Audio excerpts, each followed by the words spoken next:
The moment is here, you can stop your search. It's Comics by Perch. Hey everybody, this is Perch. I don't know about this new Twitter, X. I don't like this new app and letter. Maybe it'll grow on me, but when you're looking at your phone, you got all these apps there, and it's not necessarily the X icon, it's just the X type under it. It looks like it's incomplete. I don't know, from a branding and marketing perspective, I don't know. I mean, my favorite one is Line, so that tells you where I'm coming from, which is from a stupid place, I'm sure, but X. Just X. I don't know. It's not distinctive. Plus the X font they picked. I don't know. Anyway, I'm on Twitter looking around because a number of you sent me this. A couple of you sent me in text, and then several of you sent me this on Twitter and email. Marvel is hiring. Well, technically, no. Disney is hiring. Now, from what I've been told, may or may not be true to that, but from what I've been told, Disney does have a bit of a hiring freeze. Now, a lot of companies are using this term hiring frost, which means basically it's a hiring freeze, but if you can, bitch it up to your manager, you may be able to get something done. But there's some level of at least hiring slowdown there. So a position opening up at Disney, is one of note, meaning, people are often looking for work there. So this position caught a number of people's eyes. And so I had to walk through the listing for you. So, kind of can explain it. Is a lot of you asked me over the years, what would it take to work at Marvel or DC? I'd like to go work there. Well, here's an example of a job description they're posting up. So first off, this is a Disney Careers. It appears like this is a Disney position, not a Marvel position, but it is applied to Marvel, which is kind of weird and mysterious in itself. But anyway, I'm not going to read too much into that because there's a lot of reasons. Could be for Disney Press watching over the Marvel books. Could be for their licensed products. Could be that the job description just hasn't hit Marvel yet. Right now it got posted on Disney Careers first for some reason. Could be because of the hiring freeze or frost or whatever you want to call it. They're posting it there instead of other places. Who knows? Could be lots of reasons. I don't read too much into that. But basically, this is an editorial operations assistant. An editorial operations assistant. It is primarily on site in New York, occasionally from home. It is a full-time position, sort of. So basically, the job summary tells us a little bit about the job. They're going to walk through requirements, what they all mean. And yeah, there's some humor in here. It's job description, job summary, support the director of editorial operations in the scheduling and tracking of talent resources. So basically, this is a little bit less the work product, but what resources are attached to what product? Do they have what they need to get the job done? Do we have access to things like Dropbox, etc.? And then some coordination, more like if you work at a company that has a personnel controller, it feels a little bit like that.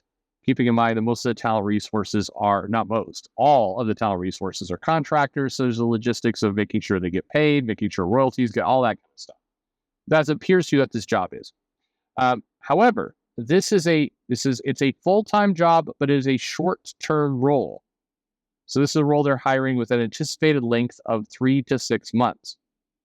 Now, I'll pause here by saying it's a little weird to hire a full-time job, require on-site, especially in these times, etc. But it's a 3 to 6 month contract, basically. It's full-time. It's an FTE job that is, in effect, a 3 to 6 month contract. So it's a little bit unusual.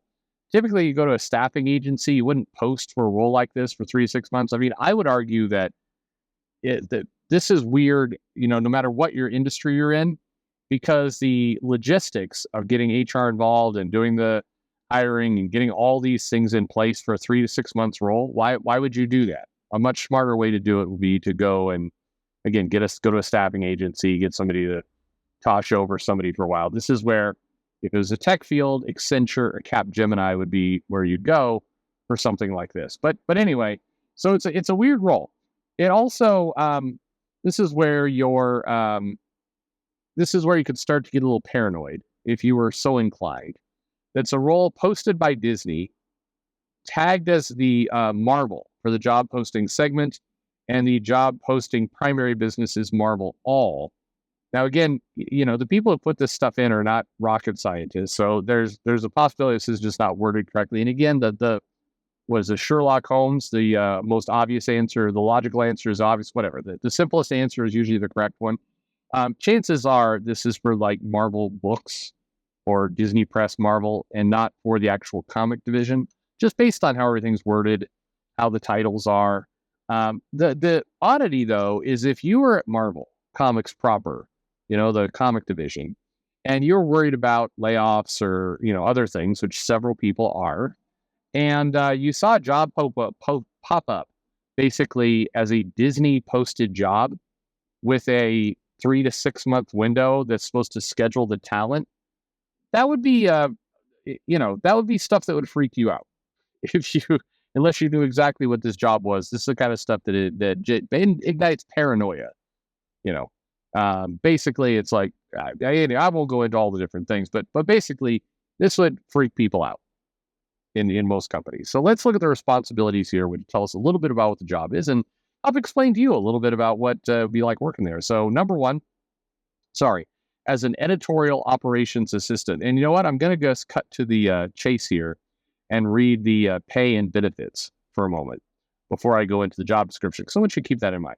The pay rate for this role in New York City is $19.23 an hour. Okay? For what it's worth, Starbucks pays more.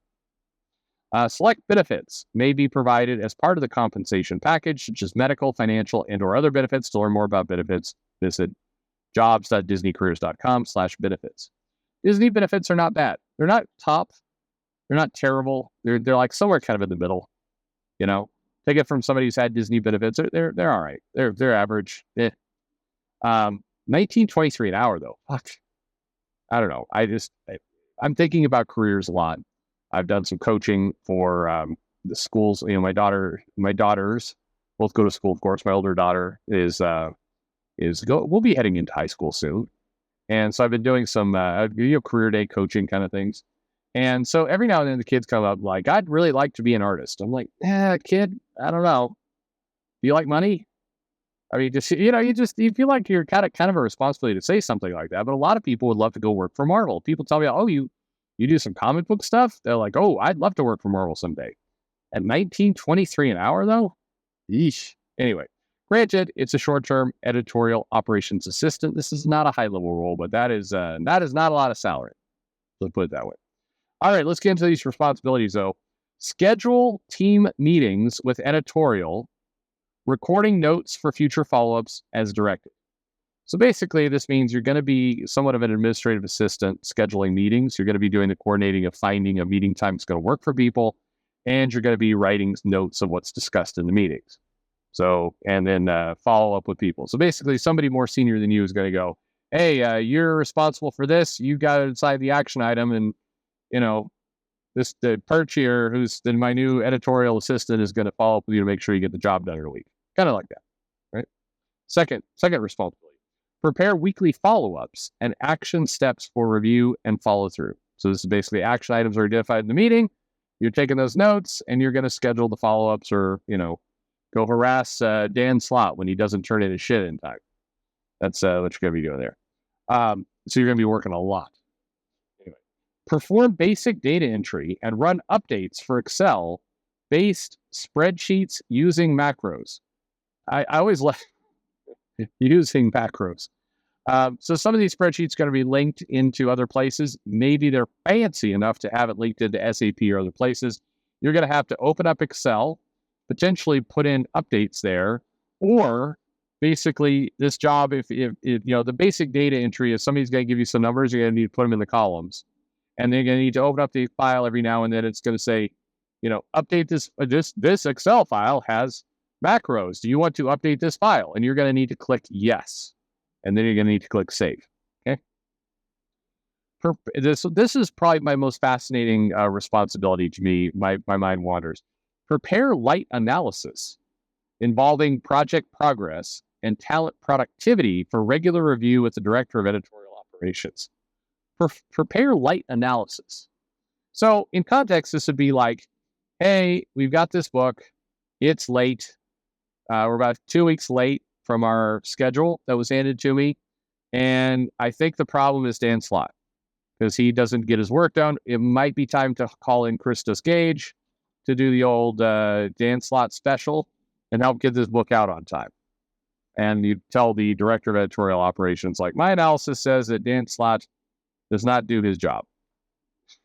So that'd be what you'd do. We're going to start picking on somebody other than Dan Slott. My analysis suggests that Dottie Cates may have been drunk at that part. Anyway. All right. Next responsibility. Organize project start dates and talent deadlines for the talent management group. So you're basically going to need to collect the start dates and end times and put them likely in Excel, because this whole job description is very horny for Excel. But you're likely going to need to do that, and then you'll need to maybe send out some meeting invites or some reminders. If you're really keen on your job, you'll set the automatic like if they're using Teams or something, you could set tasks with deadlines. You can do it in there to make your job easier. Next one, monitor progress of highlighted books and follow up with editors and the talent management group. So basically watch that schedule. Things are late. Dan Slott's fucking it up again. I don't know, whatever you're going to put there. All right. Update stakeholders with project assignments and scheduling information.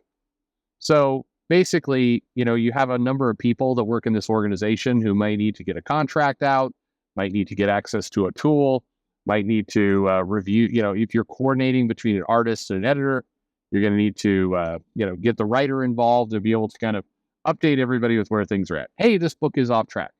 Hey, Jeannie Howard's late again. The artist is bitching on Twitter. We got to do something about this. Kind of, that kind of stuff. Not that last one. Update an agenda for, by the way, before anybody in the comments goes, well, you said Jeannie Howard gets her strips in time. Yeah, that's what's been said for a long time. That's been the reason. That, she's got a lot of work. People like her. Non-controversial, gets her shit done on time. The artist complained on the Catwoman book, complained about late scripts and basically cutting into his deadline. And this set off a big flurry of events. This, I'm not here to defend Jeannie Howard. Could be Jeannie, could also be editorial.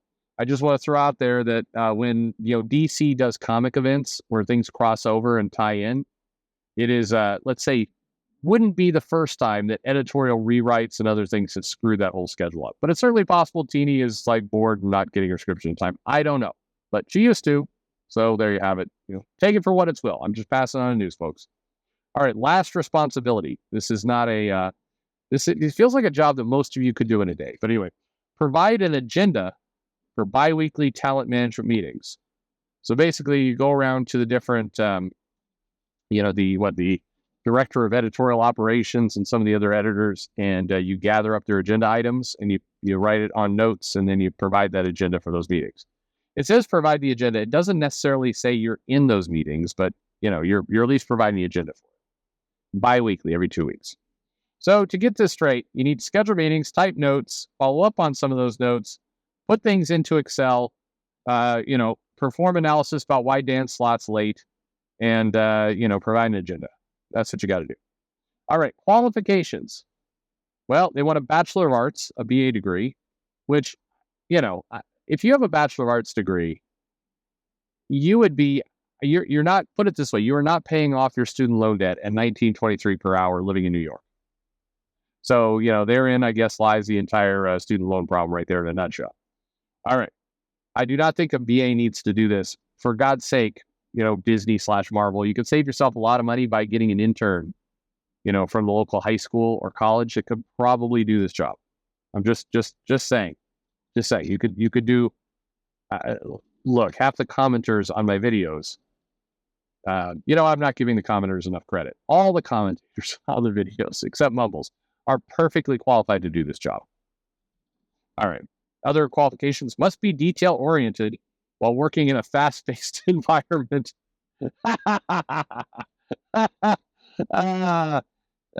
Okay.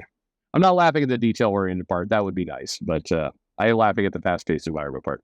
Have the ability to organize information and communicate stakeholders in a timely fashion. All right. Proficient with Microsoft Suite, especially Excel. Here's a pro tip, by the way, for all of you. Unless you're going for a very low-level job like this one, or you're starting out in college, but if you have like a bachelor degree or a master's degree, you do when you put the proficient in software, first of all, a lot of people are not doing that anymore unless you're working for a job that has specific skills in the job, like graphic design or AutoCAD or whatever, where you need. But putting in proficient with Microsoft Office, having been on the other side of that screen when I get that resume, I'm laughing at that point. Like everybody's proficient in Microsoft Office. Companies sound like tools when they ask for that, and applicants again, unless if it's a finance job and but it's kind of a given. If you got your CPA, if you're a master at this, that Excel. Everybody's going to assume that. So you can put it in there, but don't. Like I see people sometimes proficient in Microsoft Office, which includes PowerPoint, Excel, Word, and Outlook. Don't put that you're proficient in Outlook. I'm just telling you, be better. Okay. All right. Preferred qualifications. Preferred, meaning you don't have to have these things, but it'd be nice. Experience with macros and pivot tables. All right, that's Excel for you. There you go. Familiarity with Marvel's characters helpful. Me. All right. I looked at it's not a required qualification. It's a preferred qualification. We'd like you to know Marvel's characters exist and what they are. Anyway, are you interested in this job? Well, it could be yours for the $19.23 an hour. That's the job. So if you want to work in comics, hey, that's what they're looking for. My advice to you, go get first of all, edit some things. Edit some small books. That will be useful. Write a blog. Show that you're good on timelines, on deadlines. Find a way to represent that in your resume. Do be familiar with the characters. It would be good.